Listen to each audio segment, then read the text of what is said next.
At my father's funeral, my sister accused me of stealing money from grieving families.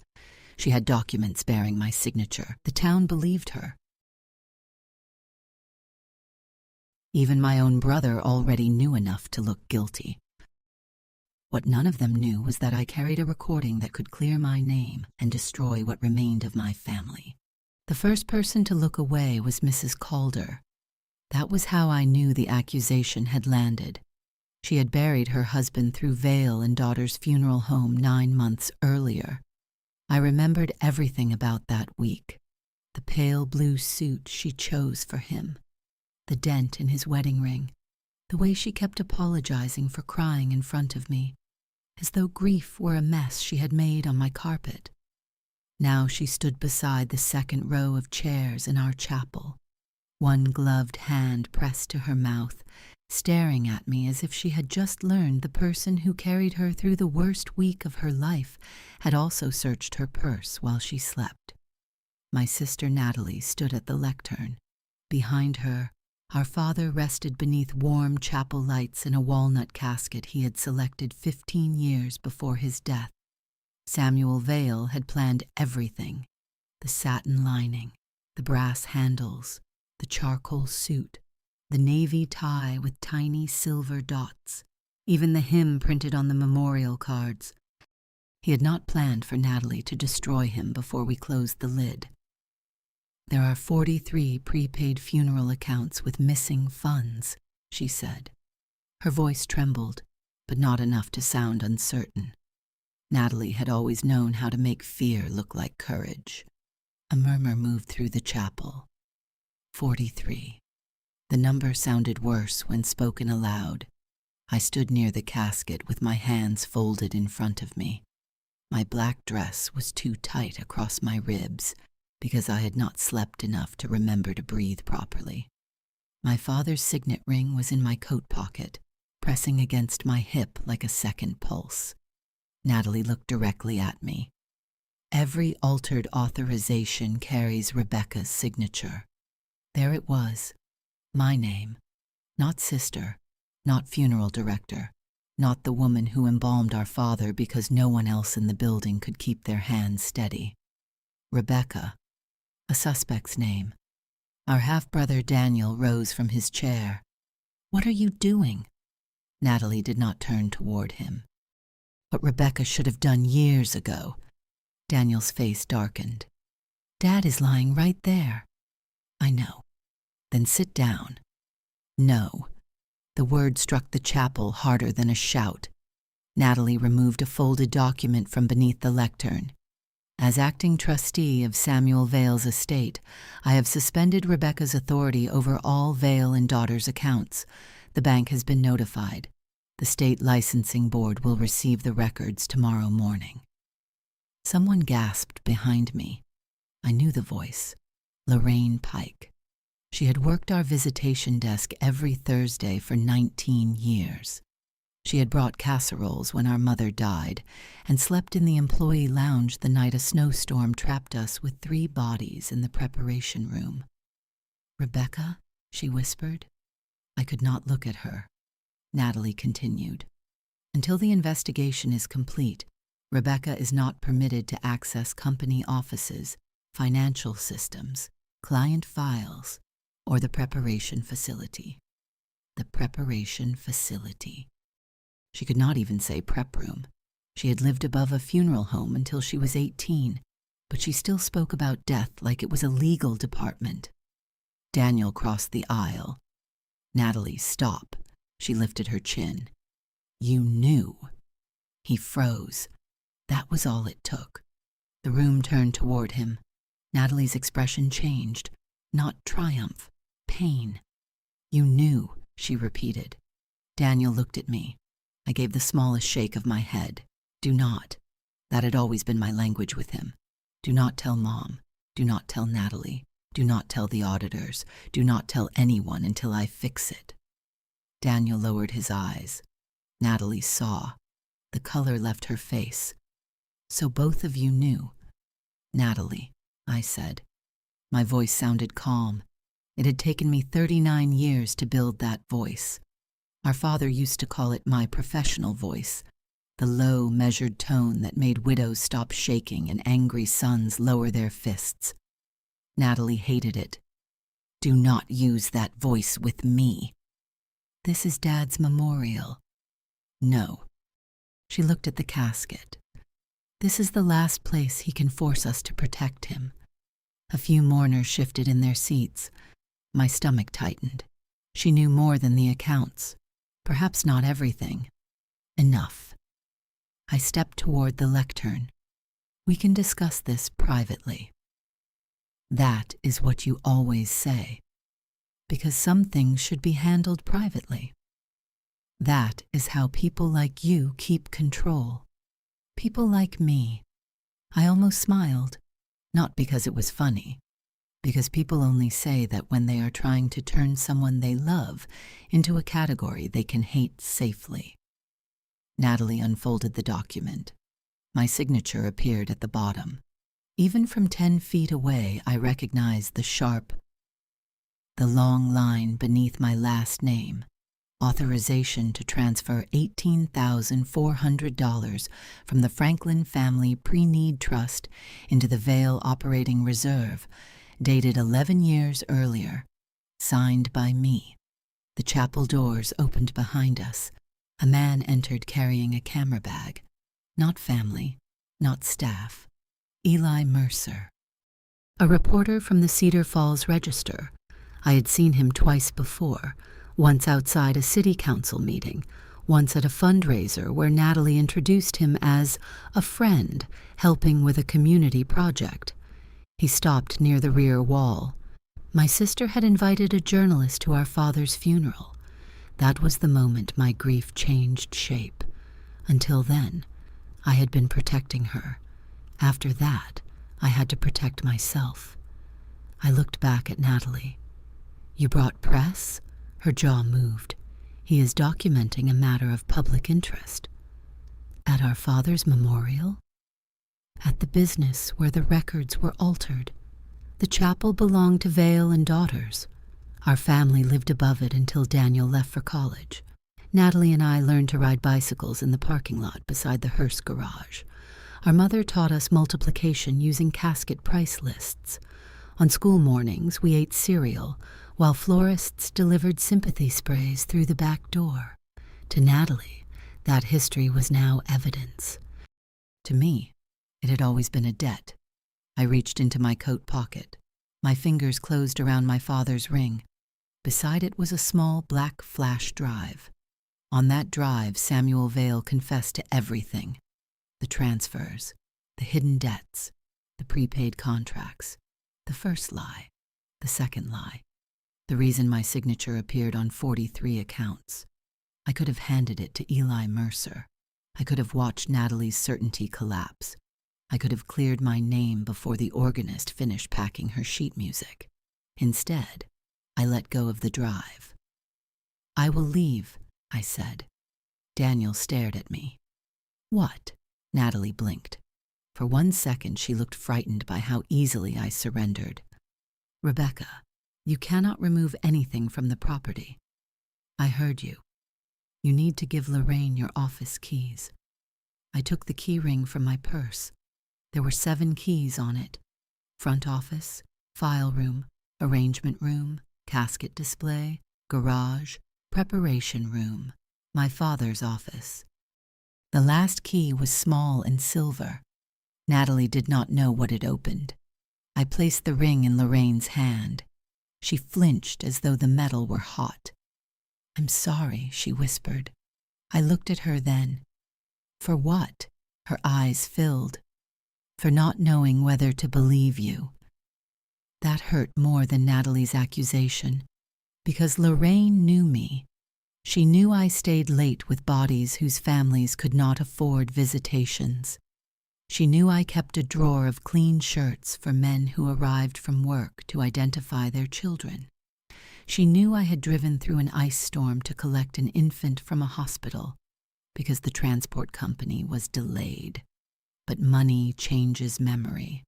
Accusation changes posture. One signature can make 20 years of kindness look rehearsed. I walked toward the rear doors. The mourners parted.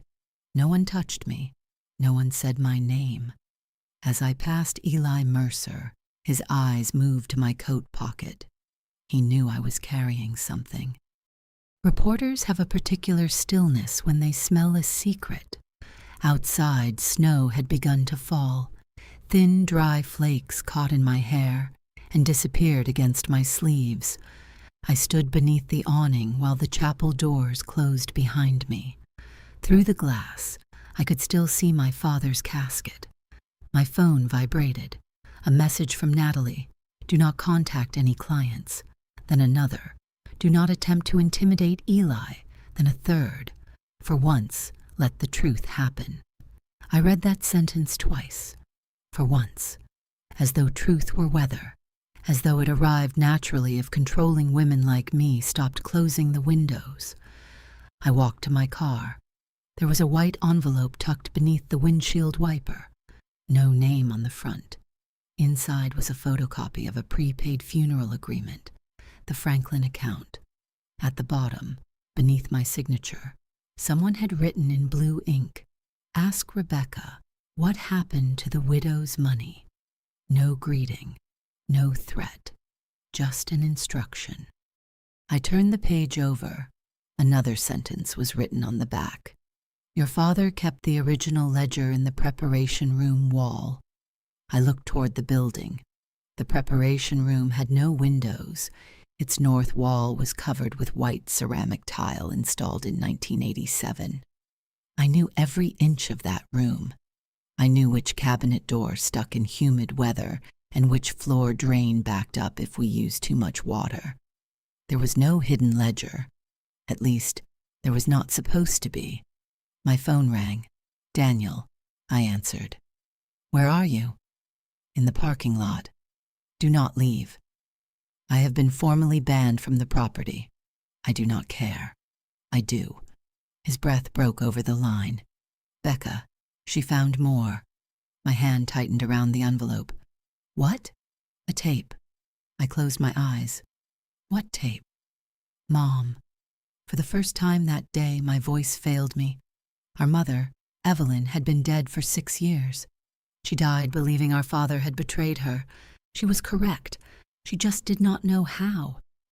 What did Natalie find? A cassette in Mom's sewing box. She recorded herself the week before she died. I leaned against the car. What does she say? Daniel was silent too long. Daniel. She says you took money. The snow gathered along the windshield. She says she confronted you about the missing accounts. She says you told her dad would go to prison if she talked. She says you threatened to keep Natalie away from her. I stopped breathing. That is not what happened. I know. No, you know part of it. Then tell me all of it. A movement appeared behind the chapel glass. Natalie. She stood inside watching me. The memorial continued around her, but her eyes remained fixed on my face. She had spent 6 years believing our mother's final distance was grief. Now she believed it was fear of me. Not on the phone, I said. Daniel swore. This is exactly why she hates you. She does not hate me. You keep saying that like you get to decide. The line went dead. Natalie remained behind the glass. Then she lifted her phone. Mine buzzed. An audio file arrived. mom_final_2.mp3. I did not open it. Not there. Not with my father 10 feet away and snow settling over the hearse. I drove to the only place I still had a key. A 1-bedroom apartment above a closed pharmacy on University Avenue. I had rented it 18 months earlier under the business name because I told myself I needed somewhere for out-of-town employees to stay. No employee had ever slept there. I used it on nights when my father's breathing became too loud through the wall of our family home. He had lung disease, though he never smoked. The chemicals did it. 37 years in preparation rooms with bad ventilation, cheap masks, and the stubborn belief that suffering became respectable if you called it work. The apartment contained a bed, a kettle, 2 mugs, and a metal filing cabinet bolted to the floor. Inside that cabinet were copies of every document Natalie wanted. I placed the envelope on the table. Then I opened my mother's recording. Static filled the room. A click. Her breath. Weak. Uneven. Then her voice. "My name is Evelyn Vale. Today is October 17th. 6 days before she died. If someone finds this, I need them to know Rebecca has been moving money from the trust accounts." I sat down. Her voice had changed near the end. Cancer had made every sentence sound borrowed. I saw the documents. Samuel says she is protecting the business. Rebecca says the families will be repaid, but stealing is stealing, even when you call it temporary. I closed my eyes. She coughed for 12 seconds. I counted because I had counted then. Every cough, every pill, every hour between doses. I asked Rebecca to tell Natalie. She refused. She said Natalie was too fragile. She said the truth would destroy her faith in Samuel. A longer pause. I think Rebecca likes being the strong one. I think she needs us weak. I opened my eyes. That sentence entered the room and sat across from me. I think Rebecca likes being the strong one. My first instinct was anger. My second was recognition. That was worse. The tape continued. She told me if I exposed Samuel, Natalie would lose her scholarship and Daniel would lose the shop. She said people would sue. She said the funeral home would close. She said families would spit on our name. My mother's voice cracked. She may be right. Another cough. But I do not know when Rebecca became the person who decides which truth the rest of us can survive. The recording ended. No goodbye, no forgiveness. Just a click. I sat in the silence until the kettle began screaming. I had forgotten turning it on. That was the first night I admitted my sister's accusation was not entirely wrong. I had not stolen the money for myself, but I had altered the records. I had lied to clients. I had hidden evidence. I had decided who deserved truth and when they deserved it. A noble motive does not clean a dirty act. It only gives you something to say while doing it. At 10:14 that night, Eli Mercer published the first article. Questions surround Vale funeral accounts after director's death. No direct accusation. Not yet. He wrote that records showed irregular transfers involving dozens of prepaid contracts. He mentioned my suspension. He mentioned that state regulators had been contacted. He also included a quote from Natalie. Families trust funeral directors when they are most vulnerable. That trust must be sacred, even when accountability hurts. The sentence sounded like her. Clean, correct, merciless. By morning, 2 television vans were parked outside the funeral home. By noon, 3 families had demanded their prepaid funds back. By evening, our insurance carrier announced a compliance review. I spent the day in the apartment assembling repayment histories. 43 accounts, 43 stories. The Franklins had paid in monthly installments for 8 years. When Mr. Franklin died, their balance should have been $19,800. It was not there. My father had transferred it 11 years earlier to cover payroll after a crematory furnace replacement nearly bankrupted us. I discovered the transfer 3 years later. By then, he had moved money from 12 accounts. He cried in his office. That detail mattered to me for too long. He cried, as if shame were restitution. I was going to put it back, he told me. With what? Business will improve. You use dead people's money. They were not dead yet. I remember staring at him, not because the sentence was cruel, because he said it like a practical distinction. I should have reported him. Instead, I asked how much. That was my first real mistake. Not the altered signatures, not the false reconciliations, the question, how much? The question of a fixer, a daughter, a woman trained to see catastrophe and immediately search for towels. The first total was $211,000. I refinanced my condo. I emptied my retirement account. I raised service prices for premium families and quietly moved the additional profit back into the trusts. I told myself no one would lose anything. Then my father took more, not because he was evil, because the business was failing and he believed the town needed him, because Samuel Vale had buried half of Black Hawk County and had started confusing being needed with being entitled. Each time he promised it was the last. Each time I covered it. Eventually, he stopped asking. By the time my mother discovered the accounts, the missing total had reached $684,000. Most had already been restored. Some had not. The last amount, $96,400, remained unpaid when my father died. I could pay it by selling the family house. Natalie did not know the house was mortgaged twice. She believed our father left us security. He left us an address. At 3 p.m, someone knocked on the apartment door. I looked through the peephole. Mrs. Calder, the widow from the memorial. I opened the door slowly. She held a foil-covered casserole. I did not know what people bring when they think someone might be a criminal, she said. So I brought lasagna. I almost laughed. Mrs. Calder. Diane. Diane, how did you find me? Your brother. Of course. She walked inside without waiting. Her eyes traveled over the bare room. So this is where stolen funeral money goes. I let the remark land. I did not steal your money. But you did move other people's. Yes. Her face changed. People expect denial. Honesty frightens them more. Why? Because my father did it first. She placed the casserole on the counter. And you protected him. Yes. Why? The question sounded simple.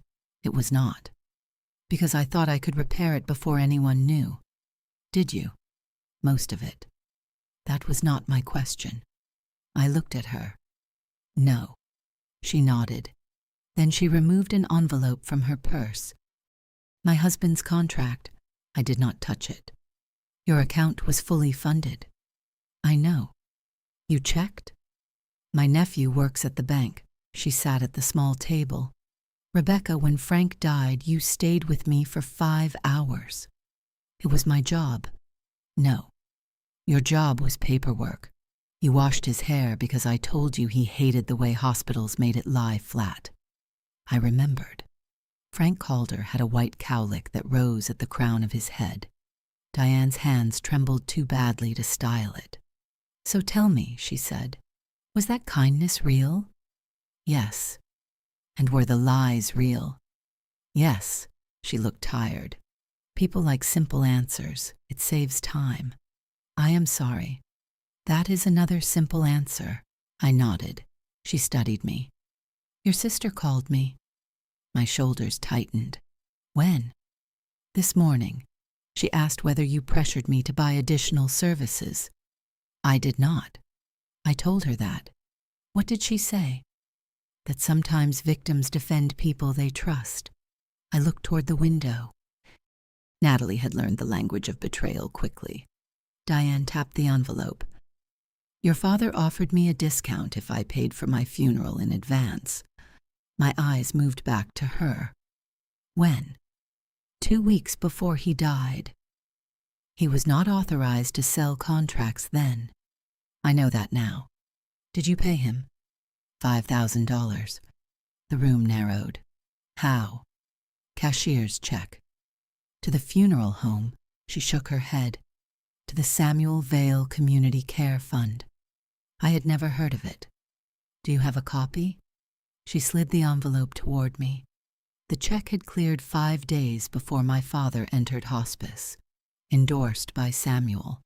Deposited into an account at Cedar Plains Credit Union.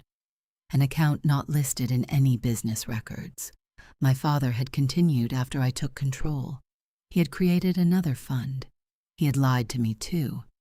Diane watched my face. You did not know. No.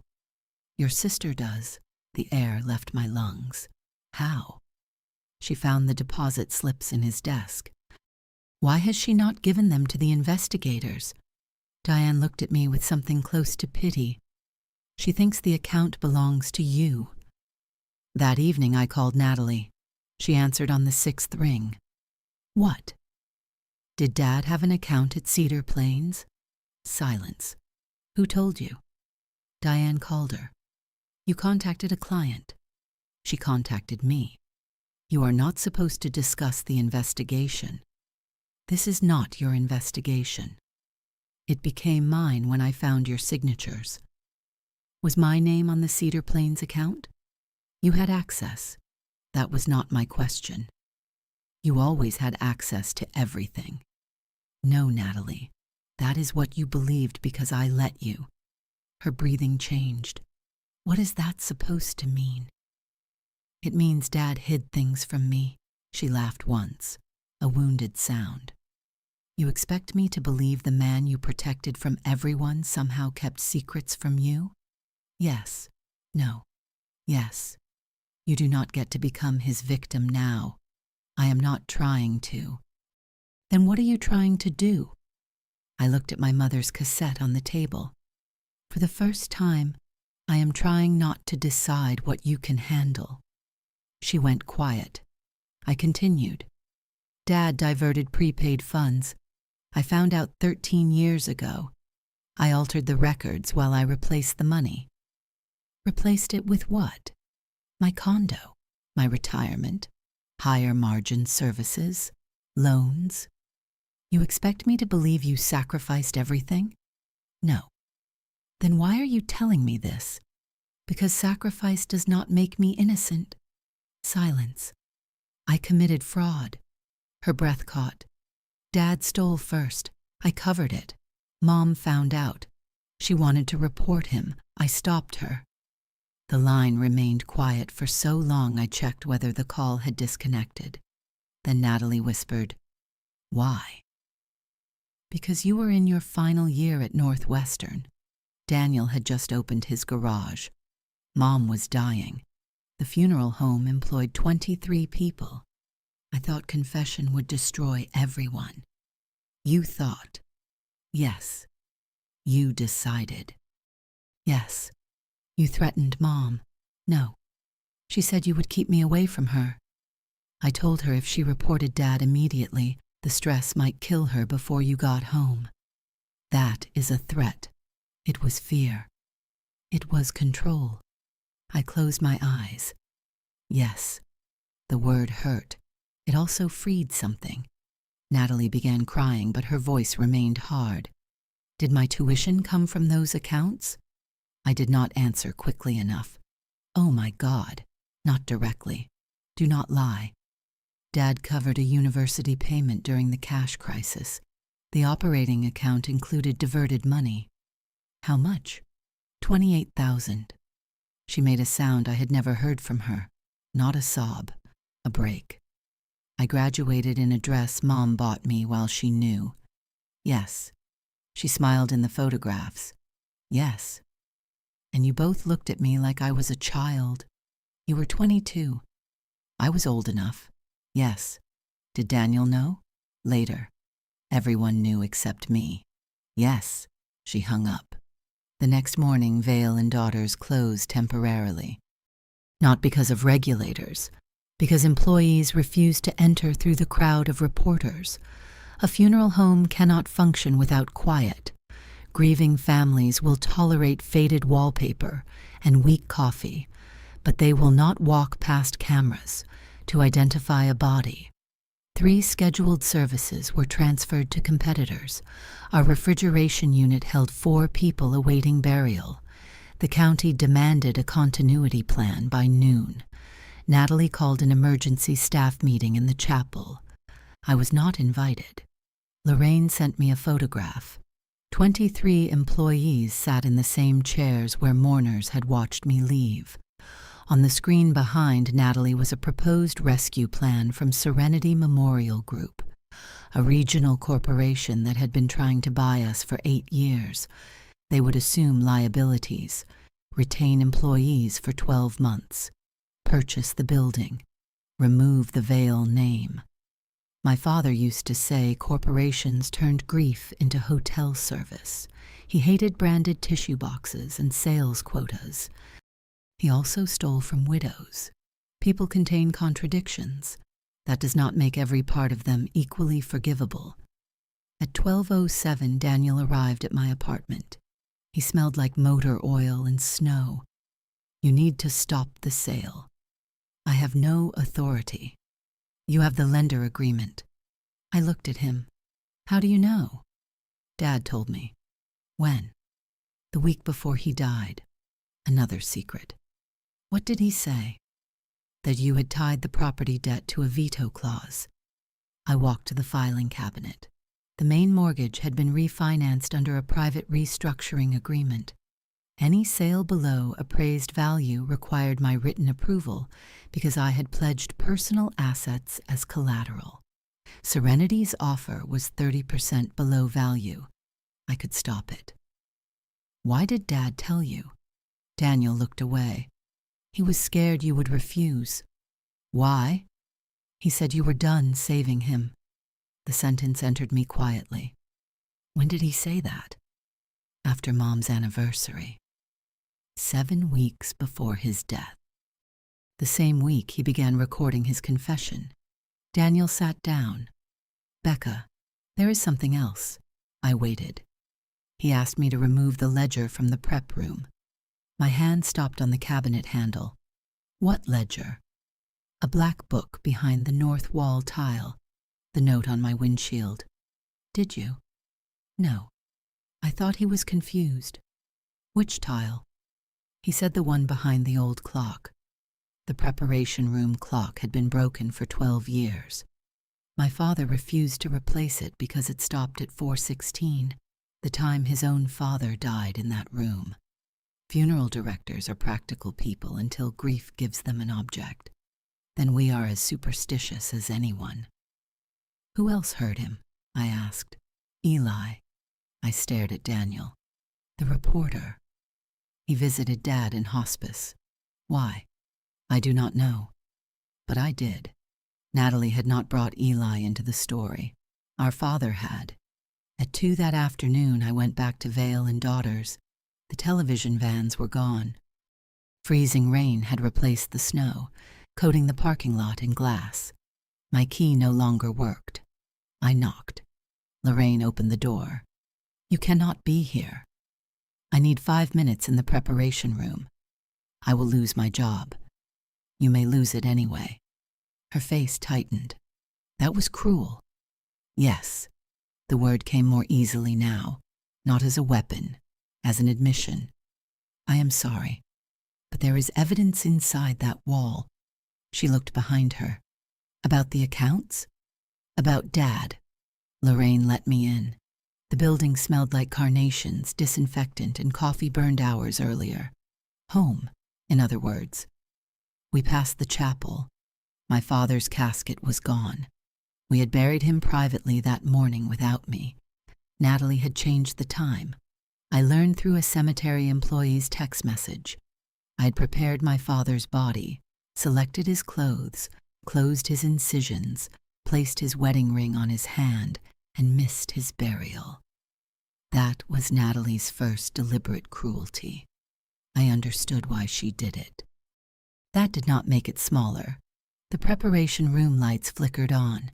Stainless steel tables, white cabinets, blue tile, a radio no one used. The old clock hung on the north wall, its hands fixed at 4:16. I removed it. Behind it, one tile sat slightly higher than the rest. Lorraine handed me a flat instrument from the cabinet. The grout cracked. The tile came loose. Inside the hollow wall was a black leather ledger and a digital voice recorder wrapped in plastic. Lorraine crossed herself.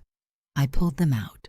The ledger contained names, dates, amounts. Not 43 accounts, 71. Some were not client funds. Some were charitable donations. Some were cash gifts left by families for people who cannot afford a proper burial. My father had used those too. Beside each entry, he had written a letter. RSE. I understood R, repaid. S meant spent. E took longer. Then I reached the final page. E equals Evelyn knew. My mother had discovered the first theft 17 years earlier. Not 6 years earlier. She knew before Natalie went to college, before Daniel opened his shop, before I joined the company full-time. The story I had built around myself shifted. I had believed I inherited the crisis. I had believed I was the first person strong enough to face it. My mother had been covering him long before me. She had taught me how without admitting it. The recorder contained 9 files. The first 8 were my father's confession. The 9th was labeled, "For Rebecca, only I pressed play." His breathing filled the room. "Becca, if you found this, then I did not have the courage to give it to you." Lorraine moved toward the door. I shook my head. She stayed. "I blame the business," my father said. "That is partly true. Your grandfather left debt. The furnace failed. Insurance rates rose. Families stopped buying full services." A cough. "But the first money I took was not for payroll." I gripped the recorder. "It was for Natalie." Lorraine looked at me. My father continued. "She was 6. She needed surgery. Insurance refused the specialist. Your mother and I had 48 hours to pay a deposit." I remembered the hospital, the pink blanket, Natalie's shaved patch of hair, my father sleeping upright beside her bed. "We took $12,000 from a prepaid account belonging to Louise Byrne." His voice broke. "I told myself I would replace it before she died. Louise died 3 weeks later." The room felt colder. I borrowed from another account to cover hers, then another. That is how it began. Not greed, not exactly. Love, frightened and undisciplined. That was worse in a different way, because love gives people permission to forgive what strangers would call theft. "I saved Natalie," he said. "Then I spent the rest of my life making other families pay for it." Lorraine began crying. I did not yet. Evelyn found out. She helped me hide the first transfers. She believed we could repay everything. Years later, when Rebecca discovered the accounts, we let her believe she was the first. My hand went numb. "We were tired," he whispered. "And she was capable. Capable. The word every family uses before placing its weight on one daughter. Rebecca fixed what she could. Then she became hard. We blamed her for that too." I sat on the edge of the stainless steel table. I wanted to confess after Evelyn died. Rebecca stopped me. His breath rasped. She was wrong. The tears came then, quietly. She was also trying to save all of us from the thing Evelyn and I started. A pause. "If Natalie hears this, she will think her life was purchased with stolen money." It was. But tell her this. She was a child. The sin belongs to the adults who made frightened choices and called them necessary. The recording clicked, then resumed. "And tell Rebecca she does not get to turn punishment into another form of control." I closed my eyes. My father knew me. That was the final cruelty. "You will want to lose everything," he said. "You will think suffering proves you are different from me. It does not. Confess. Repay what remains. Let the employees choose what survives." The file ended. Lorraine covered her mouth. I looked down at the recorder. My father's confession cleared me of being the origin of the theft. It did not clear me of covering it. It did something more painful. It removed the story I had used to forgive myself. I was not the only adult holding a broken family together. I was the last person continuing a tradition. Secrecy passed from my father to my mother to me, disguised each time as protection. The preparation room door opened. Natalie stood there. Behind her was Eli Mercer. Her face was pale. "You broke in." Lorraine stepped forward. I let her in. Natalie looked at the ledger, then the recorder. "You found it." "You knew it existed?" "No, Eli did." I turned toward him. He removed his gloves. "Samuel contacted me 3 months ago." "Why?" "He wanted help documenting the accounts." "Why did you not publish?" "Because he withdrew consent." "Of course he did." Natalie looked at the recorder. "What is on it?" "The truth." She laughed bitterly. "Your version?" "His." Her eyes changed. "Play it." I placed the recorder in my pocket. "No." The old Rebecca spoke before I could stop her. Natalie stared at me. There she is. I felt shame rise beneath my collar. She stepped closer. "You still think you get to decide?" "The recording includes your medical history." "My history." "It explains the first theft." Her face went still. "What does that mean?" I looked at Eli. He understood before she did. "Natalie," I said, "Dad took the first money to pay for your surgery." She stepped back. "No."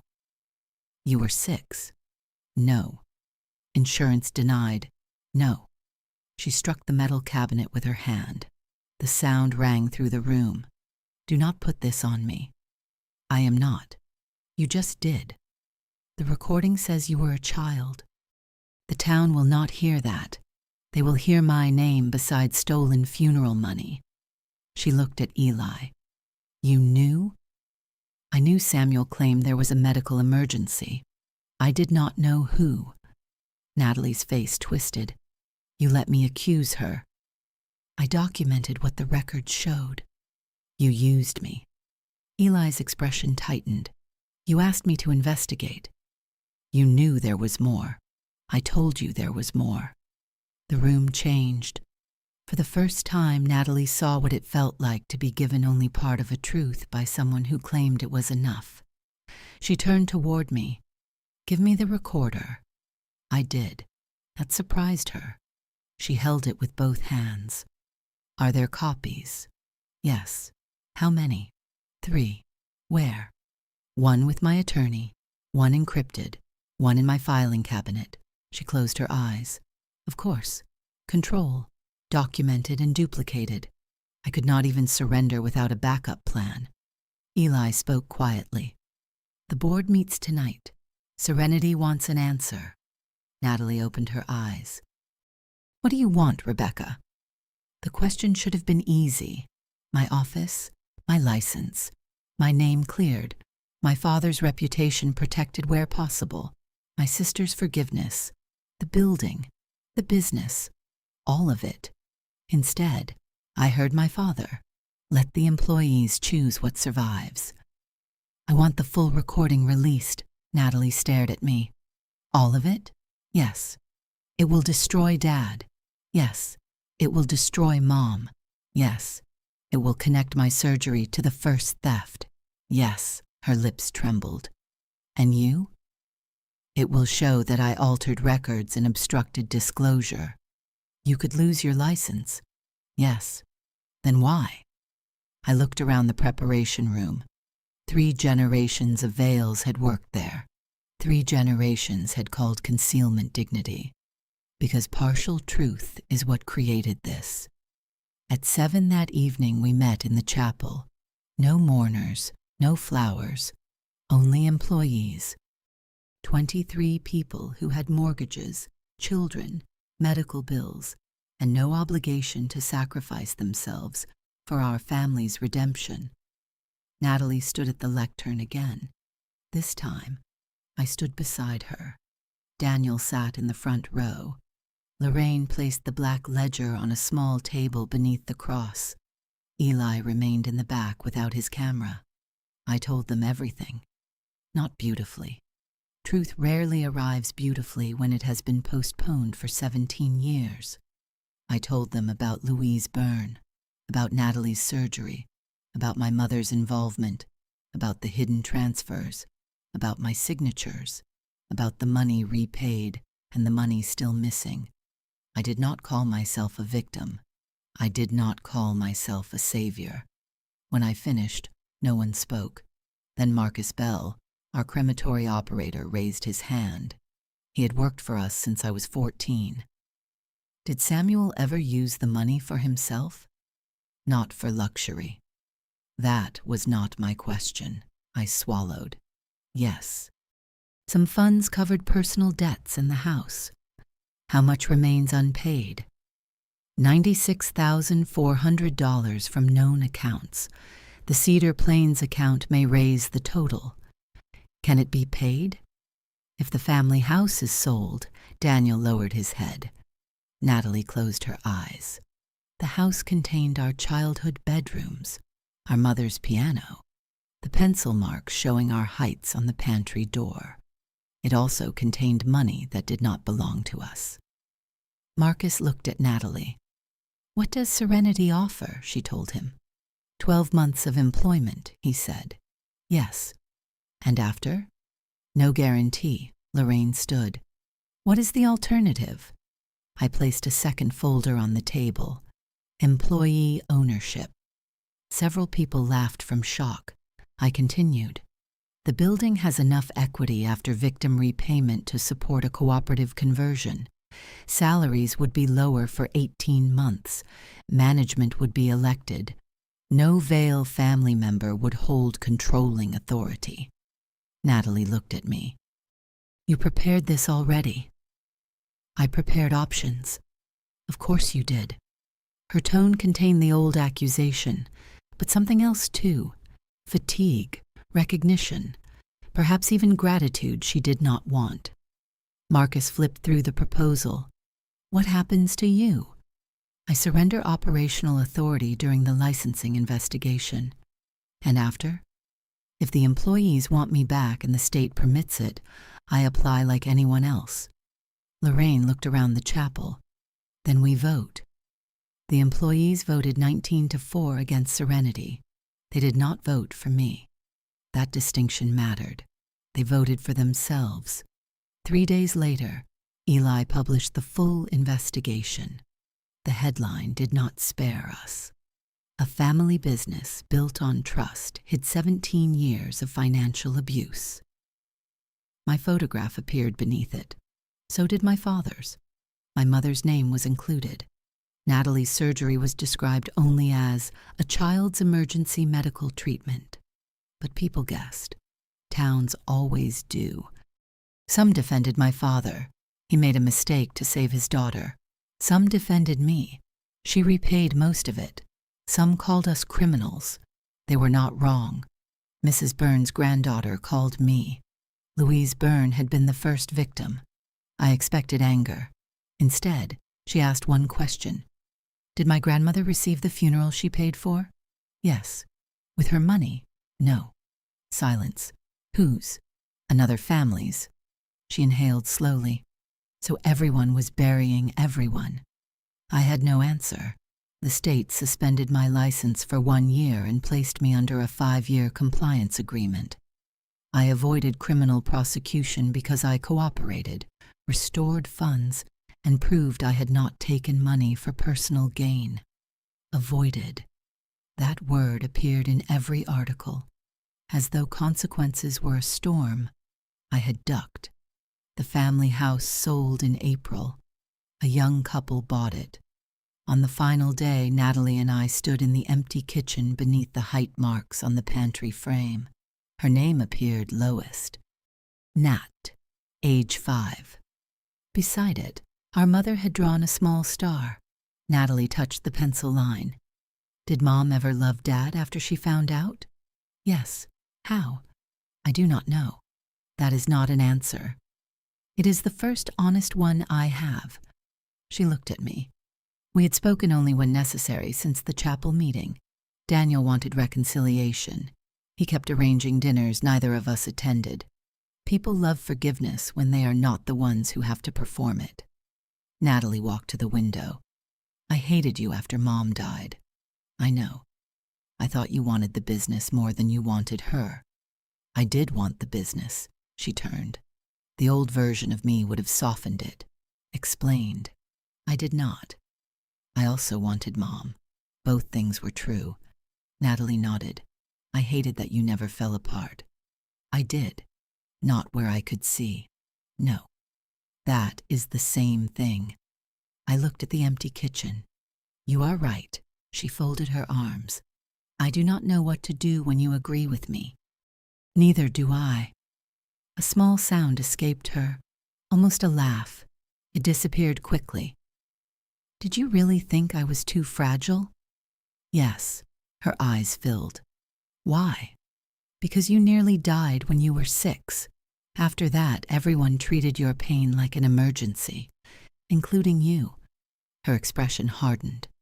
And you treated yours like authority. The sentence landed cleanly. Yes. We stood there between two truths. Neither canceled the other.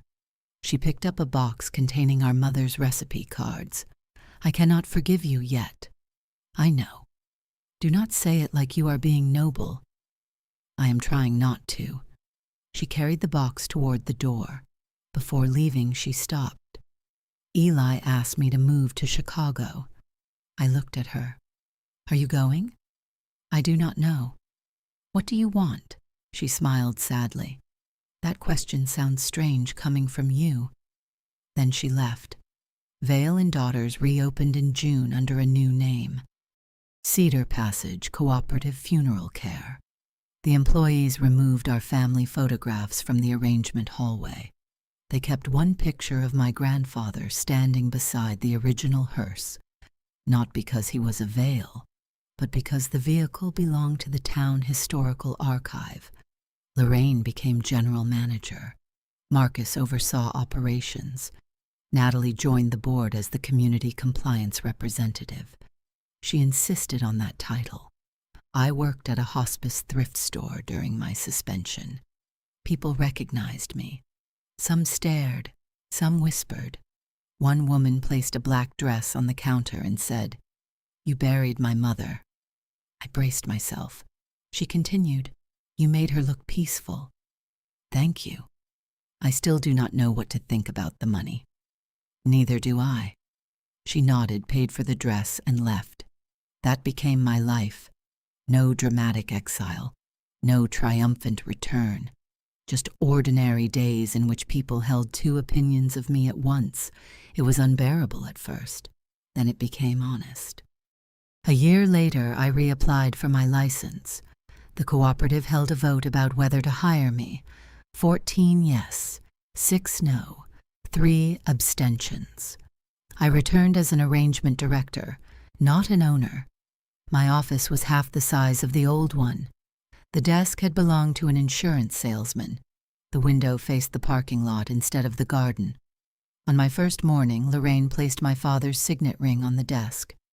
We found it in the coat you wore to the memorial. I had forgotten giving the coat to charity. I turned the ring between my fingers. Samuel Vale's initials were carved inside. SV. For most of my life, the ring meant inheritance, then guilt, then evidence. I handed it back to Lorraine. Put it in the historical box. You do not want it? No. She studied me. That sounds healthier than the woman I knew. Do not get excited, she smiled. At 11, my first family arrived. A father and 2 adult sons. Their mother had died that morning. They disagreed about everything. Burial or cremation, church or chapel, open casket or closed. The older son spoke over everyone. The younger one stared at the floor. The father kept saying, "She told me what she wanted," while producing no written instructions. Years earlier, I would have taken control. I would have read the room, chosen the least destructive path, and guided them toward it so smoothly they believed the decision was theirs. Instead, I placed 3 blank pages in front of them. "One for each of you," I said. "Write what you believe she wanted. Do not discuss it first." The older son frowned. "Can't you just tell us what families usually do?" "I can tell you options. I cannot decide which truth your family can survive." The word stopped me. My mother's words, my father's warning, Natalie's accusation. All of it reduced to one sentence in a small office facing a parking lot. They began writing. Outside, a hearse moved slowly beneath the June sun. My phone vibrated. A message from Natalie. A photograph. She stood beside the lake in Chicago, wind pushing her hair across her face. No Eli, no explanation. Under the photograph, she had written, "I signed a lease. I thought you should know." I typed 3 different replies, advice, questions, a warning about the neighborhood. I deleted all of them. Finally, I wrote, "I'm glad you told me." 3 dots appeared, disappeared, appeared again. Then her answer came. "I'm trying." I looked at the family across from me. 3 people writing separate versions of the same dead woman. Perhaps that was all a family ever was. Not one story, several stories forced to share a name. I placed my phone face down and waited for them to finish. For years, I believed love meant standing between the people I cared about and every truth that might hurt them. By the time I understood my mistake, there was almost nothing left between us except the truth, and for once, I let it stand there without trying to move it.